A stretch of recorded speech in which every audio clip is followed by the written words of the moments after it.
It's me again. I want to talk to you about a different thing to what I was planning. I was planning to do a video yesterday talking about the ways that being autistic helps me work with people with dementia because I really, really strongly believe that it's a real asset to me, that my autism has been hugely beneficial in helping me connect with the people I work with in my day job. But instead, for a bunch of reasons, I was just had no energy. And it didn't happen. So I want to talk about what those reasons were, and why I wasn't able to do the video yesterday. And it's as simple as I was working all day, 6 hours.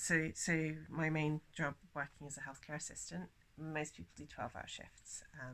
I do 6-hour shifts, and that's in flexible working contract, which is such a misnomer because it's set, fixed in stone.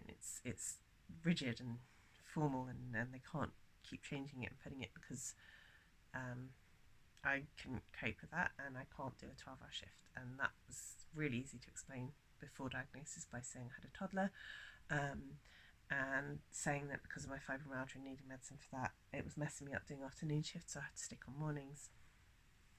And turns out it was probably not doing my medicine at a different time that messed me up. It was almost certainly actually the fact it was such a break in my routine when they made me do some afternoon shifts, but that's by the side. I do a 6-hour shift.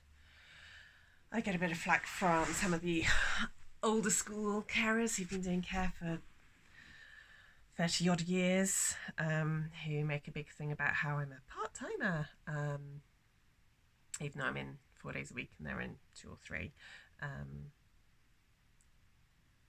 And the morning shift is recognised as the hardest bit of the 12-hour shift, so you know. But there you go. Anyway, so I do my 6-hour shift, and I knew I was coming straight home to pick up my boys and take them to a 4-year-old's birthday party, which was fine because I was looking forward to seeing my friends whose kid it is and whose other. There was a group of us who all happened to have babies about the same time, which was amazing. So seeing them again was brilliant, and there were a lot of other kids there and a lot of other parents, but mostly I just hung out with people I already knew, and that was really great actually to see them again with COVID and everything. There's a couple of them I haven't seen in a long time, and one of my friend's daughters is somehow reached double figures, and in my head she's still about 6, so that's been crazy, but really nice. Also, at some point, I'll stop doing these videos on my phone and try and find a better way of doing it, or maybe remember to turn off alerts, and that'll stop happening. I've also started making notes for some of the things I want to talk about so that I can stay on track when I'm doing these videos, but I didn't do that for this video, and I'm doing this video instead of the video I've done the notes for because of the stuff I'm trying to say, which was, so I was expecting the birthday party. I knew that would knack me out, but it was a planned change to routine. It was one I was prepared for. It was not a problem. Whilst we're there, my husband says, "Oh, his sister's coming over." He'd forgotten. I think he did tell me a long time ago that she was going to come over. She's going to help him dye his hair, and I agreed that, and I think when we agreed that, I was aware it was the same day that I was going straight from work to a birthday party and home to that, and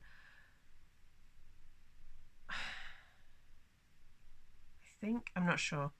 Anyway, I hadn't remembered it as we got closer. I was thinking, right, we'll just get through this party. It's fine. It's nice to see everyone. It's nice to catch up with a few people who I think will have an interesting input on my diagnosis. As I said, neurodiverse people tend to attract neurodiverse people. So a few people there that I did manage to get a little bit of a chat with some of them, but not all of them. And then we got home, and as we were driving, my husband was driving, my sister-in-law phones to make sure we're nearly there. I'm just feeling a little bit under pressure. I like my sister-in-law, but I end up being obligated to make small talk because my husband's not prepared to, even with his own family, and they expect small talk. And I'm able to make small talk. I hate it. I'm never comfortable with it. But I have learnt that it is part of being a normal human. So I can do it. I can pass off small talk when I have to. I've been lucky that a lot of my friends make the kind of small talk I want to, where we mess around with ideas and concepts, and we talk about shared interests, and we let each other rabbit on about things that perhaps only one of us is interested in, but we know how good it feels to be allowed to talk about what you're interested in.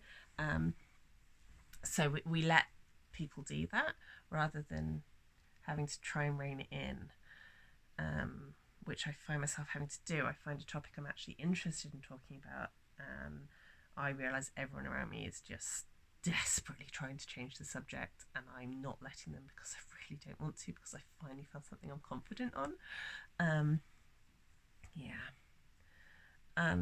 I get incredibly, and his family don't mean to do it to me, but they do leave me feeling very drained because I am desperately trying to be normal with them. I don't have to be normal with my family. I'm so lucky my family accept me for who I am, and there's enough neurodiversity within my extended family that I've never stood out. But I feel it very strongly with his family. So I then had to get through, and I had a knackered toddler. And sometimes when he's like that, he just wants me, and sometimes my in-laws can take that a little, or if they don't take it personally exactly, they can be hurt by the fact that he wants to spend time with me rather than them. And they don't always do a very good job of hiding this. Maybe it's just because I'm so aware of other people's moods and behaviours, because I've spent so long learning the subtle clues, and maybe I'm misinterpreting. But when I've had conversations with my partner, I've found out that generally I'm not when it comes to how they feel. Or it seems anyway. I don't know.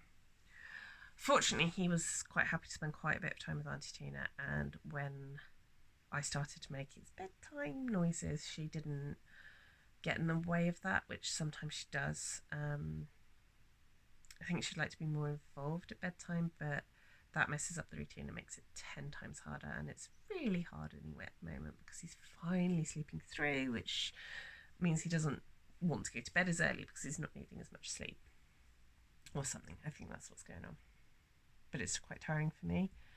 And then I was going to put on half an hour of TV. I've started watching The Detectorists, and I'm really enjoying it. It's really chill. The music's really lovely, and I'm finding it quite a nice wind down show.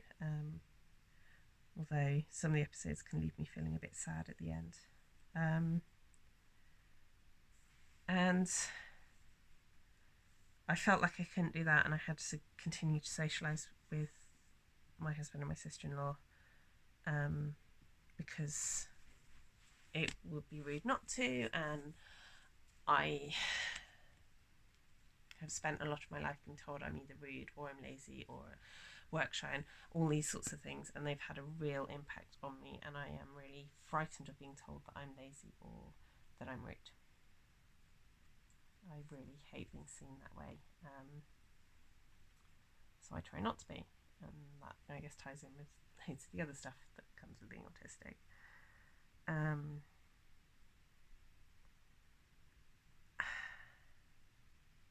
And I always feel like my in-laws see me as being rude, even when I'm trying really hard not to be, because I don't know, I just worry about how they see me. So yeah, by the time she left, I basically fell into bed and ran out of spoons, and then I've gone through a 6-hour shift today, pretty burnt out, and my toddler did not want to go to bed, and he was that tired. He was screaming. And I've got another 6-hour shift tomorrow.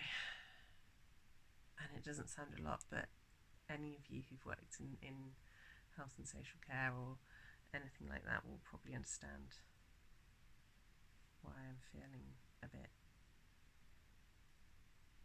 wondering how I keep going.